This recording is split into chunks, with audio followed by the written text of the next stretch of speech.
Welcome to Echoes of the Word. If this homily speaks to you, share it, like it, and leave a comment. Let your voice become part of the echo. যদি তুমি ইতিহাসের বই খুলে দেখো, তুমি Alexander the great, নেপোলিয়নের মতো নাম খুঁজে পাবে, যারা সহিংসতার মাধ্যমে সীমান্ত পরিবর্তন করেছিলেন। যদি তুমি সাধুদের ক্যালেন্ডার খুলে দেখো, তুমি অ্যাসিসির ফ্রান্সিস, ম্যাক্সিমিলিয়ান কোলবে, কলকাতার mother Teresa, Gandhiji, Martin Luther king junior, মহিলা ও পুরুষ যারা হৃদয় পরিবর্তন করেছিলেন ভালোবাসা এবং ত্যাগের মাধ্যমে। দুই ধরনের মহত্ব, দুই ধরনের শক্তি। আজ বিটিটিউডসে যিশু আমাদের খুব স্পষ্টভাবে দেখান ইতিহাসের কোন দিকটিকে স্বর্গধন্য বলে, এবং তিনি আমাদের আমন্ত্রণ জানান আমাদের ধরনের মহত্ব বেছে নিতে। আজ আমরা আবার বিটিটিউড শুনতে পাই, স্লোগান হিসেবে নয়, কবিতা হিসেবে নয়, কিন্তু ছবির হিসেবে। একজন শিষ্যকে ভেতর থেকে দেখতে এরকমই লাগে। করুণা, পরিষ্কার হৃদয়, শান্তি প্রতিষ্ঠা, বিশ্বস্ত সাহস যখন এর মূল্য দিতে হয়, এবং এর কোনটি আমাদের নিজস্ব প্রচেষ্টা দিয়ে শুরু হয় না, এটি একটি উপহার হিসেবে শুরু হয় আমাদের বাপ্তিস্মের দিনে আমাদের মধ্যে রোপিত। ধন্য যারা করুণাময়, কারণ তারা করুণা পাবে। করুণা হল এমন করুণা যা চলমান, কেবল অনুভূতি নয়, করছে। বাইবেলে করুণার দুটি প্রধান রূপ রয়েছে: অভাবীদের যত্ন নেওয়া এবং যারা আমাদের ক্ষতি করে তাদের ক্ষমা করা। কলকাতায় মাদার তেরেসার কথা ভাবুন। তার একটি আহ্বানের মধ্যে ডাক পড়ে। তিনি ধনীদের শ্রেণীকক্ষ ছেড়ে বস্তিতে চলে গেলেন। কালীঘাটে তিনি রাস্তা থেকে লোকদের তুলে নিয়েছিলেন। পুরুষ ও মহিলারা একা মারা যাওয়ার জন্য পরিত্যক্ত, যাতে, যেমন তিনি বলেছিলেন, তারা দেবদূতদের মতো মারা যেতে পারে, ভালোবাসতে পারে এবং চায়। তিনি ছদ্মবেশে যিশুকে দেখতে পেলেন। তিনি নিচু হয়ে গেলেন। তিনি অস্পৃশ্যদের স্পর্শ করেছিলেন। এটাই করুণা। এবং আমরা অপর দিক থেকেও করুণা জানি। কতবার আমরা খালি হাতে ঈশ্বরের সামনে দাঁড়িয়ে বলেছি, প্রভু, আমার প্রতি দয়া করুন, আমি একজন পাপী। যদি ঈশ্বর আমার বড় ঋণ বাতিল করে দেন, আমি কিভাবে অন্য কারো ছোট ঋণ এত শক্ত করে ধরে রাখতে পারি? করুণা দুর্বলতা নয়, এটা ঈশ্বরের হৃদয়ের শক্তি আমাদের মধ্য দিয়ে প্রবাহিত। এবং যিশু প্রতিশ্রুতি দেন, যারা দয়া করে জীবনযাপন করে তাদের কখনো দয়ার অভাব হবে না। ধন্য তারা হৃদয়ের শুদ্ধ, কারণ তারা ঈশ্বরকে দেখতে পাবে। এখানে আমরা দ্বিধা করি, আমাদের হৃদয় শুদ্ধ নয়। আমরা আমাদের চিন্তা ভাবনা, আমাদের মিশ্র উদ্দেশ্যগুলি জানি। শাস্ত্র জিজ্ঞাসা করে, কে বলতে পারে আমার হৃদয় শুদ্ধ? আমরা নিজেরাই, কেউ না।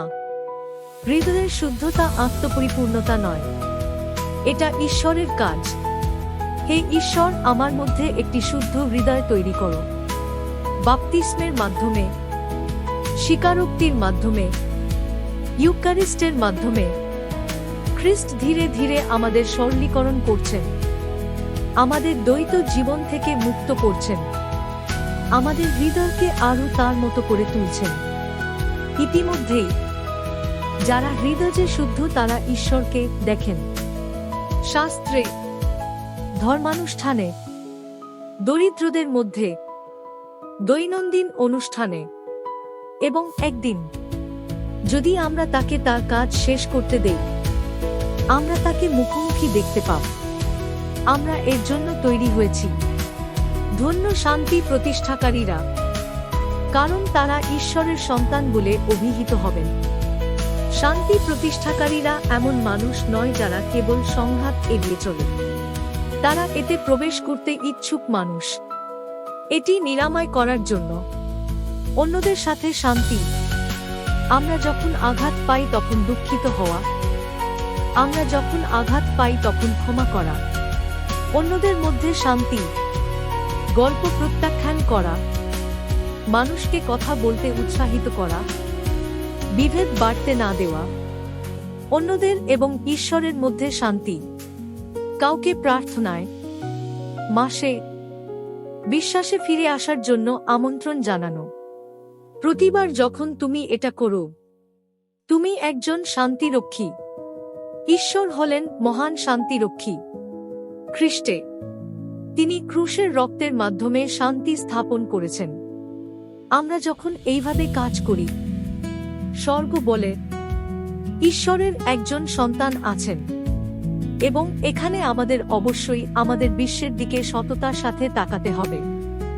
সরকার সেনাবাহিনী তৈরি করে, তারা ক্ষমতার মাধ্যমে শান্তির প্রতিশ্রুতি দেয়, অস্ত্রের মাধ্যমে নিরাপত্তার প্রতিশ্রুতি দেয়, কিন্তু কোন বন্দুক আহত হৃদয়কে সুস্থ করতে পারে না। তুমি কিছু সময়ের জন্য একজন শত্রুকে থামাতে পারো, কিন্তু তুমি একজন শত্রুকে ভাইতে পরিণত করতে পারো না ভয় দিয়ে।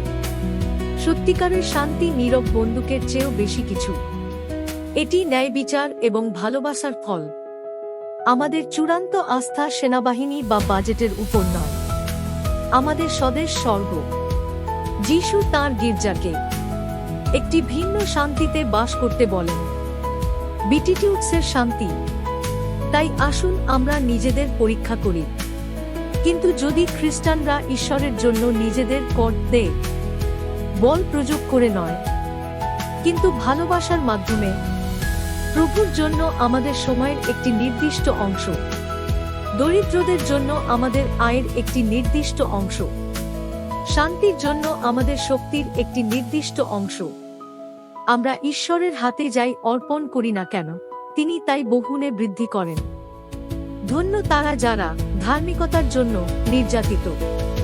এই পবিত্রতা শেষের দিকে আসে, কারণ এর জন্য সবচেয়ে বেশি মূল্য দিতে হয়। যদি আমরা করুণা, পবিত্রতা এবং শান্তিতে বাস করি, শীঘ্রই হোক বা কাল, আমরা পৃথিবীকে পিছনে ঠেলে দিতে অনুভব করব।